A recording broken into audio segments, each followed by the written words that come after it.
Welcome to the Newtown Big Dreams podcast, an interview-style talk show that's your gateway to the fabulous and fascinating people who relocated to start a new life. Whether you're new to our podcast or your city, our fellow neighbors from across Canada, North America, and the entire English-speaking world share their stories of reaching new horizons and big dreams. So sit back and relax as we navigate in-depth and intimate conversations with entrepreneurs, thought leaders, executives, creatives, and anyone who can share their story about their Newtown big dreams. And now, here's your host, Luke J. Menkes. So I'm here today with Noah Dorsey from Art Films and Brett Alton from Tops Agency. Thanks, guys, for coming in. Thanks so much for having us. No problem. I really enjoy interviewing two people at once because we can explore like how you guys got connected and so forth. Tell us, first of all, Brett, how you got to Kelowna and when. Sure. Yeah. Just about 18 months ago, I made the move to come to Kelowna. I actually have been visiting the Okanagan for about 22 years because although I'm from Ontario, my mom lived in Grinrod, way up north in the Shuswap. So we would fly into Kelowna. I never actually came into Kelowna proper. We would just head up north. Okay. And then so as I got old enough to come into Kelowna, I was like, oh, this is quite a beautiful town. Yeah. You know, as I got old enough and was moving around, I moved out to Vancouver first. And then basically landed in the Okanagan after that because I just couldn't resist it. So nice. Yeah. Excellent. What part of Ontario? It's a town called Peterborough, just outside of Toronto. I spent some time there as a teenager. Yeah. So I grew up in the west end of Toronto. Yeah. And my stepdad had a house in Peterborough. Yeah. So I spent a lot of time. In Etobicoke or what? How far west? I was like Mississauga first and then Etobicoke. Okay. Yeah. Nice. So... Yeah, and Noah, how about you? When did you come to Kelowna? Well, I grew up in Armstrong. Okay. And so I lived there for 15 years, and then I moved out here in, I think it'll be 4 years this summer. Mm-hmm. And I live in Lake Country, so I'm kind of here from Kelowna, but yeah, and my parents were ready for a change, and so I moved with them out here, so yeah. Mm-hmm. It's been a really good change, though. How long has it been now? It's been 4 years since we moved here. 4 years. Yeah. Awesome. So you're both in the independent film business, and with a slightly different angle, but that works together. Tell us, first of all, how did you guys meet and start working together? We met on a set of a short film, actually made by the guys at the Film Factory. Oh, yeah. And Ryan Tebbett, and there's some other guys on the crew. And I met this guy. He was not the gaffer, but what were you doing? I was a second AC, which is like... Yeah. Everybody knows his job because he's the guy who slates. He's got the clapper, and you like all the numbers, and then he claps it. And... Do you say action, or that's no? That's the director. I wouldn't dare say. I wouldn't dare say action. But when he says action, you go. When they say rolling, then I'll say scene 1, take 7, marker. And then I'll slate it, and then I'll get out of the scene because then they're going to do it. But he's really the guy behind the scenes that you never think of when you're looking at the final production, but he's the guy that makes things happen. He's setting markers for actors, he's moving this, helping with that. Like, he's the guy that gets stuff done. And when I met him, I thought he was 35 years old with 2 kids because he was just like hardworking. He's been in the industry for 20 years. Turns out he's 19 years old. And he just got into this, and he's one of the hardest working, most talented people I've seen in the industry, and I think there's nowhere to go but up for him. That's honestly. awesome. Yeah. Well, thanks, man. That's high expectations there for me. And just to put it into context, when was it that this occurred, where you saw his hard work? And September. September. Yeah. So just like six months ago. Yeah. Cool. And since then, I know we'll get more into this, but we've done some commercial work together, and we just shot a short film about 2 weeks ago that I wrote and he produced, and then we got some guys to help us on set, and it was shot in Lake Country and all the way down in Headley. And so he was helping with getting the actors. He found a casting director, Angela Quinn, and then he did locations and so on and so forth. So what I find quite amazing is that like an idea is just an idea until you put it into action, and that's where our relationship works out really well. Is like, I've got thousands of ideas, but no one makes them happen. So. Yeah, and I am not an ideas guy at all. So You're the executioner. Exactly, 100%. So I guess being part of the production in such an intimate way, you're responsible for so many aspects of it. You really see how it works. And totally. What works and what doesn't work. Yeah. Have you, Noah, always been interested in film? Is this something you took in school, or? Yeah, I wasn't always interested in film. It was definitely something like when I grew up, there was definitely like, I watched this YouTube channel called Freddie W, which they made like short films every single week. Okay. And that was the first like little like tick in my brain. That when was that you discovered that? This would have been 2007. Okay. So I would have been 8 years old. Wow. Yeah. That's cool.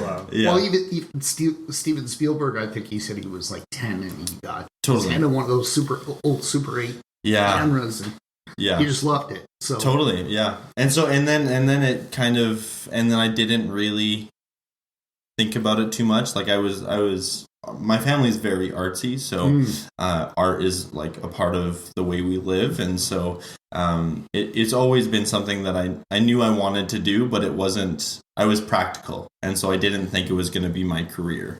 And so I actually went into carpentry. I did carpentry for about a year, and did my first and second level, and then ended up kind of having a redirect in towards film. Interesting. Do you think the carpentry skills help you at all in what you're doing? Totally. I would say like the things I learned in carpentry, it's not like the literal like how to cut and build a house. It's more the practical knowledge of how to work. I see. So how to use tools. How to be organized.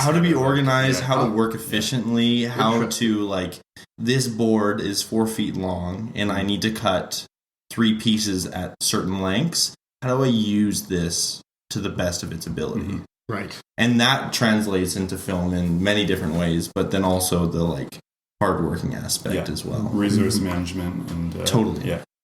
So with independent films, I'm guessing like the set, there's not a lot of construction. It's not like a high budget film where they've got, very elaborate sets and they're putting up entire cityscapes and so on. But there is some construction. Yeah, it depends. It always just depends on money.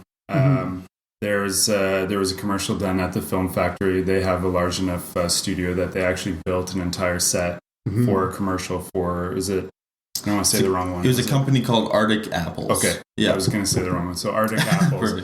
And they had Jade from Wolfette Styling, and she designed it, and had another guy cut out the styrofoam and paint it and this and that. So it just depends on where you want your money to go. Sometimes the money goes in the lenses, sometimes the audio, sometimes the actors, and sometimes there's no money. So it's just whatever. Sometimes you have to shoot stuff on your iPhone, right? Depending on what it is. So not that we do that. I'm just saying in general, Yeah. So I know a lot of people are curious. Like a lot of people have great ideas and a lot of people have great skills at certain things. And I'm always fascinated by how people connect. So you noticed, Brett, that Noah was an amazing hard worker and took care of what he had to do very efficiently and diligently. Did you just approach him and say, you and I are going to make movies together, or let's go have a beer and talk? Right now, Noah, we're making movies, no choice. It sort of was like that. We had a couple. We sometimes have really high level talks, really philosophical like talks. What kind of film do you like? No. Actually, Noah doesn't know many films, which is really funny. I'm like a filmmaker. Like I am not a movie buff. Like that is those things are normally synonymous for most people, but I'm just. If you reference anything, like almost any film, he hasn't seen it. Right. It's really strange, but he has like a natural knack for it. He doesn't have to watch what other people have done. No, we were talking about just the philosophy of creating art for the sake of creating art. Yeah. So you often get stopped by the fear of something not working. Mm-hmm. Where you're like, oh, okay, so you want to create this piece of art, and then you think of like, and I'll just use painting because it's accessible.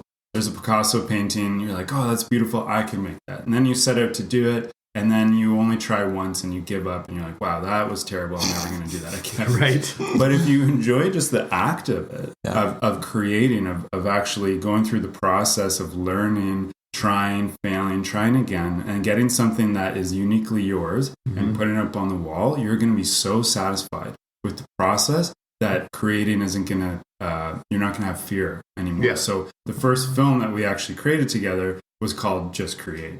Okay. And it was just a 1.5-minute piece of, I was doing watercolor paintings and he filmed me doing it. And then we had a monologue over top. Do you have an example from that film where you kind of hit a technical obstacle, like you had a vision for something, and then Noah had to learn how to implement it? I mean, or was that one pretty straightforward? Well, the process right away actually was that I wrote a 3-page script, and he said it needs to be half a page. And I was like, okay. And then there was some back and forth there, and then from that to recording it in the studio, he was directing me at that point actually because he had an idea about what he wanted the emotional release and understanding is, where you have the struggle, then you have this triumph, and then you have this realization at the end, the 3-stage act in a 1:30 second. And he had to really push me to get that performance out. And I'm not supposed to be in front of the camera. That's not that's not what I do. So that was really interesting. And then maybe from the tech side too, the lighting, we shot it in like November. So yeah. So I'll ask you about the lighting, but tell us why you knew that the script should be a half a page instead of 3 pages. What was your thinking? Yeah, I mean, like people, like from a content perspective, people's attention is very the length that they're attentive to something is getting smaller and smaller as the days go by. And so I knew that the film had to be like a 1:30 or something like that. It had to be like within 1 minute to 2 minutes. And so, and I also, Brett had written a few things that were about himself, and I wanted it to be a little bit more general. Right. I wanted it to speak to people as they would listen instead of hearing someone's story. Right. And so I wanted their emotional reaction to be based on what they're thinking, not on someone else's story. Interesting. And so it was just working with the structure that Brett had created and forming it into kind of what I had thought. Because I'm not a writer and I'm not an ideas guy, and Brett is that for me. Right. And so in order for me to achieve my goal, I need someone to write it. But once Brett wrote it, I was able to morph it into what exactly I was thinking of. So. Yeah. It's a symbiotic relationship. There's a give and take, push and pull, and as long as you can like remove your ego from that process and say, well, I really wanted that, and just be like, okay, well, what is he trying to do with this? And as soon as I saw that, he definitely took it about 3 levels further from the beginning, but he needed that seed, and then he was able to finish it. Interesting. One of my favorite lines in that thing was, and it actually has a spiritual religious aspect to it. Was at the very end of it, as you realize while you're painting or making a film or whatever your form of artwork is, it can be writing, singing, all this stuff, is that process of creation in the very end, as you are creating and you realize that you have this ability in front of you, your hands, to move ink on the paper and to transform knowledge from one place to another. You realize in the end that all of life is creation. Yes. Everything that we do every day is that act. The 3 acts process is really fascinating, and I think it governs like 95% of all good stories. So tell us the 3-act process, but in the context of this short film. So what were you, as the actor, going through mentally and emotionally that takes us through the 3 acts. Yeah, so funny enough, Noah seems to have an infinite amount of time on his hands, and he actually, and by that I mean he works 18-hour days and never sleeps. Sometimes he messages me at 3 a.m, and then shows up at 7 a.m. for a shoot. Right. He was running a film class actually out of I apologize, what's the high school? George Eliot in Lake Country. In Lake Country, yeah. So you teach as well, so we'll get to that. Yeah, there's so much stuff, right? And so he was helping some high school students because he actually graduated from there, and he brought me in for one day to go over this very thing. It was a 3-act process. And the biggest thing you usually want to do is, there's a couple things. The hero's journey is a really classic thing where you have an individual, you set them up with an obstacle, and then usually they have to unlearn everything that they thought they knew and go through this battle to recreate themselves to come out victorious on the other side and then return home having changed. What's the lesson, right? That's a classic book. That's a classic play. So the 3-act, without the 8-stage, like there's the 8-stage hero journey, but the 3-act is really just having that set up the situation, either the triumph or failure, and then the realization afterwards. That's sort of the denouement or the pull down on the side that helps you feel satisfied. Right. So your character is the artist. Yeah. You're an artist. So that's the first act. You're an artist. You're trying to create something. You hit an obstacle. Yes. So what was the obstacle in this case? The obstacle is that you're afraid of what is about to happen before you start. Right. My mom actually has been talking about writing a book for about 20 years. And I remember hearing from a writer who said, you're not a writer unless you write. Right. You have to do it. Like you have to just try and play and pretend that you're an artist, and then you become an artist in the process. Yeah. So that obstacle was the fear of your own expectations for yourself. And that's usually what stops people. Like, how do you, if I may ask, start a podcast? Like, there must have been a lot of things that you had to learn in the process. A lot of starting and stopping, and I changed the theme a few times, and then now it's great. Yeah, but now you're in your flow state and you're making it work, so it feels good. And I do have a partner that compliments me well as well. Yes. So I'm more the creative person, and she is the organizer. She books the guests, and she follows up, and she does the nominations and does my schedule and everything. So I just sit down and start talking. It's wonderful. Yeah, that's fantastic. So you mentioned there were some challenges with the lighting with this. You filmed it in November. So tell us about some of the technical things that you deal with as what would we call you as a director or producer, actually. First of all, let me just backtrack. Tell us what the difference is between a director and a producer when it comes to movies. Sure. Yeah, I mean, we've all played the different roles as an independent filmmaker. Sometimes you're the editor, sometimes you're the gaffer doing the lighting, you're the writer, sometimes you're everything. Yeah, you're the filmmaker, you're the producer, etc. Yeah. So we shot another film, which maybe we could speak to a little bit more of the roles, because that one that we were previously talking about was just 1 minute 30 seconds with 2 of us. Yeah. The last one we just shot, it was a 13-minute film, 2-day shoot with about 7 people, 3 cast members. We had roles of the director, producer, DOP, which is director of photography, which often is complemented by a cameraman. But there's a whole array of crew. Usually you have a writer who writes, and then they're different from everyone else. This is like a Hollywood film. They write something, they send it to the producer, or the executive producer, who's the money, and they say, okay, how are we going to make money from this? And they're usually represented by a large company. And then they greenlight it. They say, okay, here's $300,000, here's $1 million, or for us, we're those people. The actual producer, sometimes called a showrunner in television, is the person who makes the phone calls, who sets up the locations, get the staging, figure out who's the casting director, make sure everyone's on the same page. So he's the chief executive, like he hires people. Yeah, the executive the executive producer is the guy with the money. The producer is the person who hires people with that money, usually. Okay. And for a small film, it's the same person.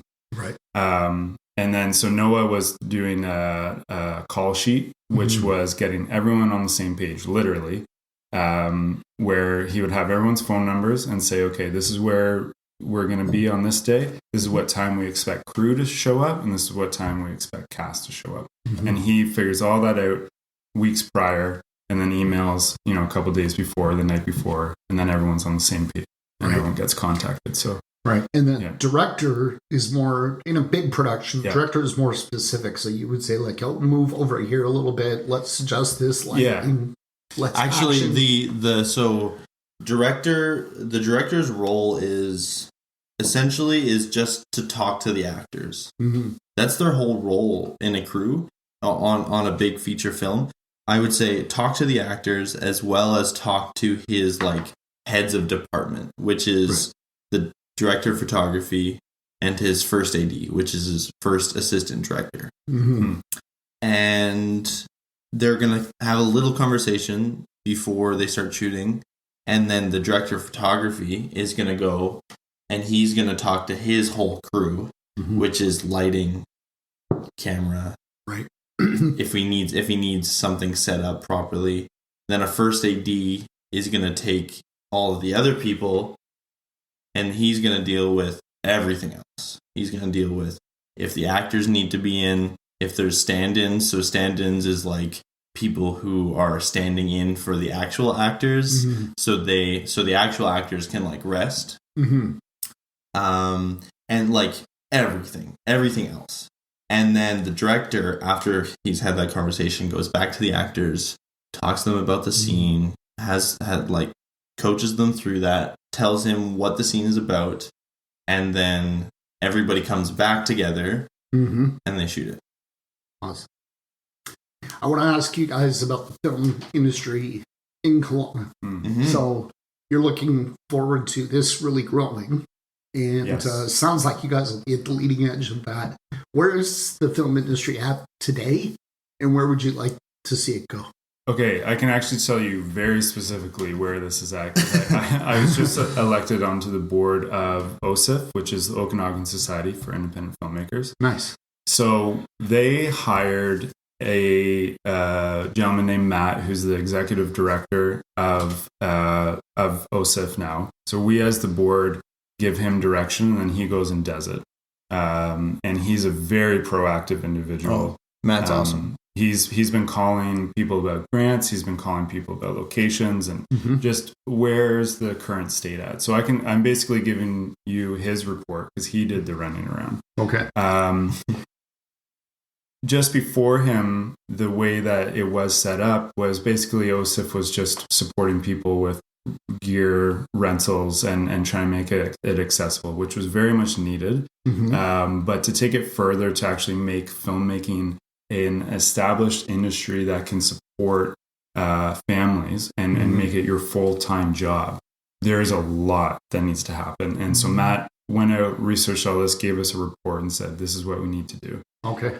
So right now we have very little representation in Kelowna for our film industry. We have John Sutherland, who is basically running the big crews who are calling. So Vancouver crews, and they're looking for locations and this and that. But they never hire out the people who are in town. So this is not many people. Not many. Yeah, that's right. Sorry. They'll tend to bring a whole crew with them. Yeah. Because there's nobody here for them, right? Either at the level that they need. Yeah. Right. Yeah. So we want to be able to get it to a point where people can live here and get hired, not have to go to Vancouver, LA, Toronto, etc. Right. To survive.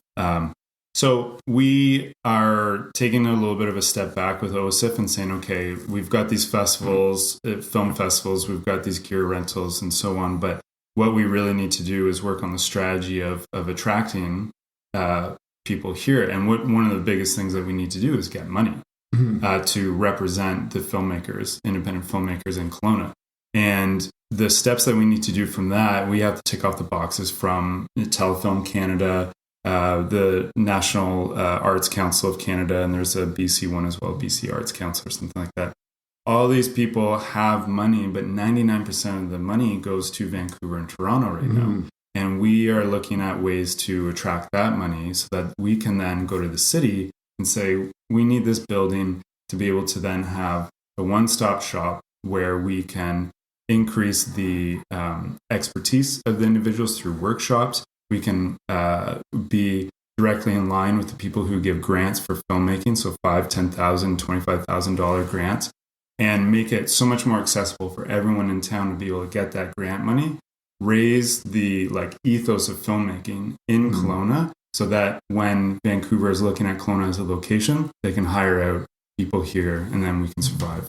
Very cool. Very cool. I know, having grown up in Toronto, I know a lot of major films are done there. And especially films that want like a New York City kind of feel. A lot of movies that you see pretend to be New York. Right. But they're actually done in Toronto. That's right, yeah. Suits, for example. The TV show Suits. They do the New York skyline, but when you see like on the street, you can recognize like a lot of spots right in downtown Toronto. Yeah, exactly. So, what is your goal personally? Like, do you want to lead, the film industry in Kelowna, or do you want to make films, or is it both? Well, I mean, for me personally, I have a passion for documentary filmmaking. Okay, that's what I'm like truly passionate about, and I think the reason why I say that is because I want to tell real stories, and I want these stories to make an impact. That's at the very basis. Is there a topic of documentaries? Yeah. Is there particular topics that you like within? Not necessarily. Like I just enjoy documentaries in general. I would say it's like if there's a story that lands on my door, then I'm going to go chase that story. It's like I'm not going to limit myself to only doing specific types of documentaries, because if there's a story that needs to be told, who better than I? Yeah. Like if the story is there, it needs to be served essentially, it needs to be told. So, yeah. Just off the top of my head, so Kara is studying to be a sommelier. She's pastor level 2. And so I get to watch a lot of documentaries on the wine business. I love history and geography. I'm not like a huge fan of wine. But when the documentary features geography and history, I find it fascinating. Totally. So like the pioneers that went to California and France tried to shut them down, and there was like a lot of controversy, and people thought it was substandard, blah, blah, blah. So I think that, our wine industry here is so fascinating and so great. That would be a great topic for a documentary, because we've watched about 15 so far. Oh, wow. Yeah. Nothing about the Okanagan.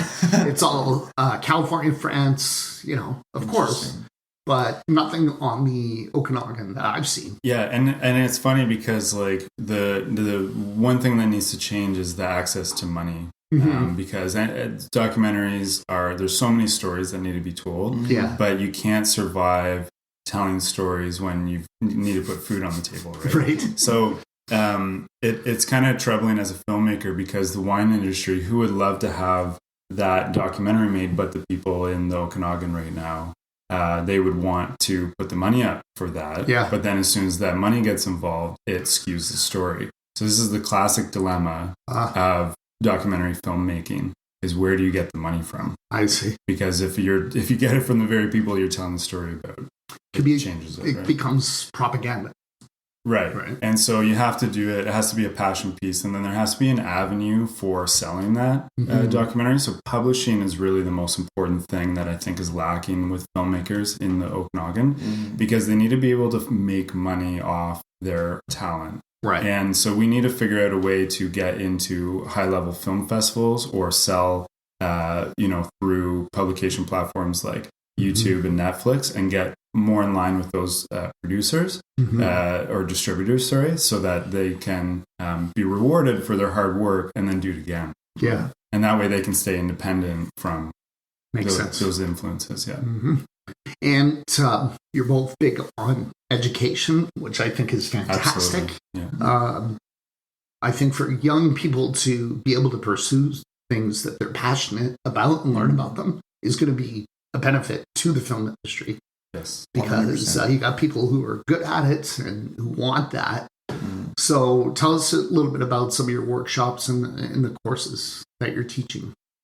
Sure. I mean, this is the very thing that we need to start. Yes. I will.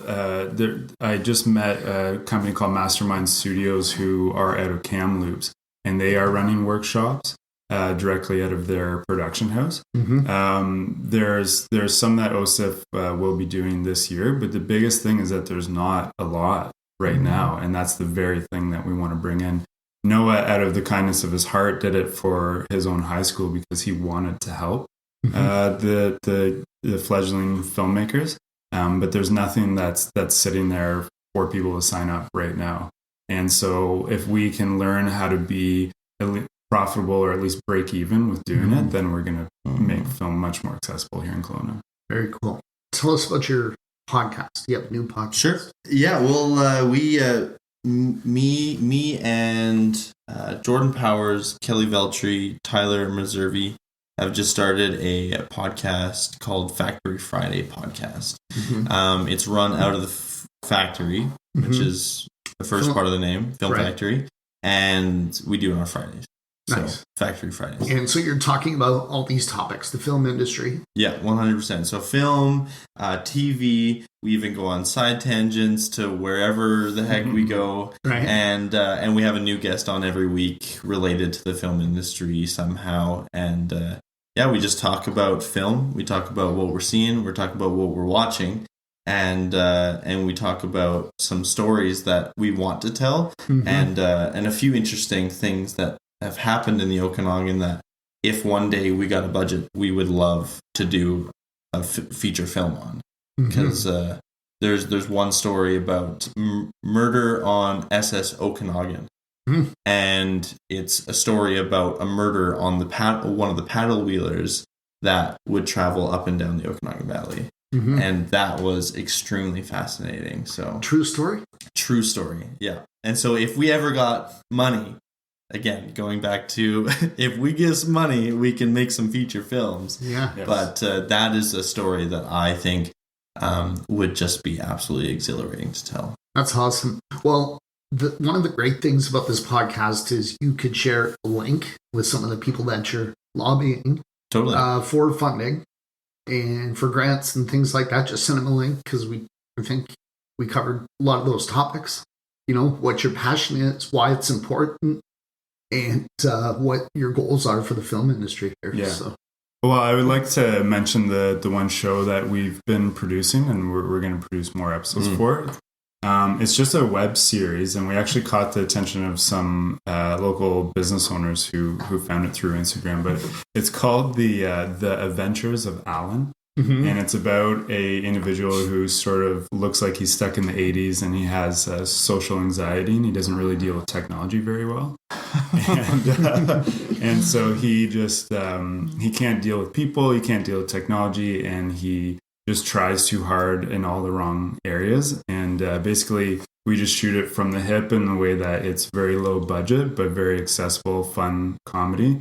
And when I met Noah, I brought him in immediately to start helping with the episodes. So we've got the 4th that's about to be published soon, and the 5th will be in the works shortly. So so we're on Instagram, Facebook, YouTube, etc. Perfect. Awesome. Now, who would you guys like to nominate? We've had between 1 and 7. Like someone said, I got to give you 7 names. Oh, geez. So typically it's one or 2 people, but it's someone that you would love to hear an interview like this about. Yeah.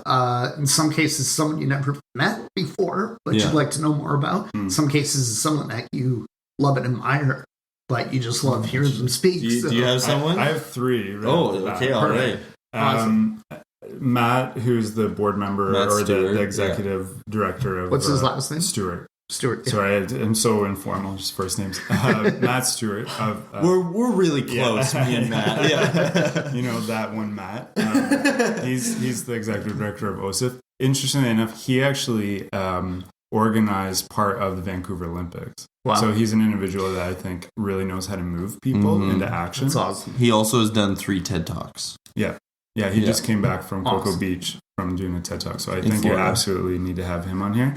Alex Vandelar. He is actually our character Alan, but he is an infinitely interesting human being outside of that TV show. He deals a lot with people's mental blockers, mental health, and just making sure that people are aware of just, their own traumas and making sure to break those down. And he does that for businesses and marketing and stuff. But he's just an infinitely interesting and beautiful human being. And then the last one's, and you may have had him on here, I'm not sure, but is Jason Kreisky. He's going to kill me if I don't say his name. Just murdered his last name. Kreisky? I have no clue his last name. He's the owner of Straw House, and I've been working with him on a lot of creative direction and stuff for one of his internal companies called CPG Lab. Yeah. And talk about another individual who can talk your ear off about mechanisms of business and operations versus strategy and so on and so forth. So I think someone else nominated Jason, but I have not met him yet. So that's I'll get great. you in contact with Sometimes him. you get 2 or 3 people nominating the same person, then we'll go, okay, I'll give it a shot. Yeah. So I appreciate that. Okay. Anybody else? I'll give you one name, Nathan Peacock at Half Nine Media. Okay. Tell us a little bit about Nathan. Yeah, Nathan does, he's an audio engineer as well as he does video production here in the Okanagan. So he's a good friend of mine, and I think he's a super interesting individual. Definitely wasn't from Kelowna before he moved here. So I think he was born in Calgary, but he's from Kuwait.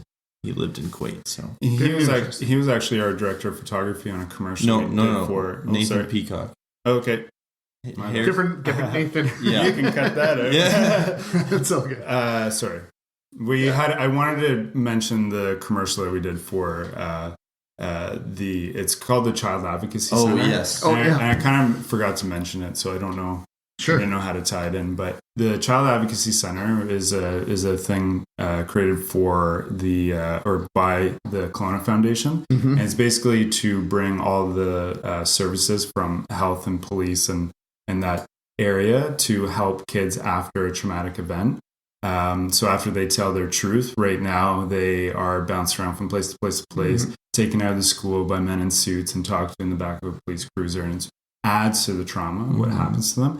So Ginny, who runs the Kelowna Foundation, she runs the Child Advocacy Centre. She got us to do her commercial, and she's going to be doing a $6 million drive in the next couple weeks.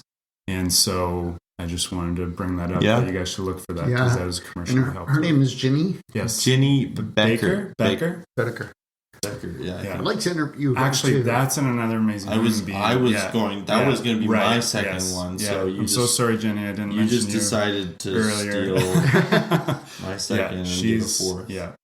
That's awesome. Well, and actually, her drive's coming up too. So I don't know if it's timely to bring her on soon. But okay, we can shuffle things around. So that's great. And these are the kind of people that we want to feature on the show. So. The common thread to all the episodes is just Kelowna. Yeah. Right. But we've talked to people from such a diverse, backgrounds. And it's really fascinating, to hear what you guys are doing, and you're passionate. Your passions about film and filmmaking and the film industry, which is interest to me. I'm in real estate and business and so on. And I just can't say enough great things about Kelowna. Totally. So I would love to see a thriving film industry here. Beautiful. I love movies, documentaries. I mean, it's great. So that's what we're trying to do, is just give exposure to people like yourselves. So I really appreciate these 5 nominations, and I appreciate your time. It was great. Thanks so much for having us. Thanks for having us. Yeah, it's been amazing. About 45 minutes. It's been a pleasure. Great. Thanks, awesome. Guys. Thank you. Cheers.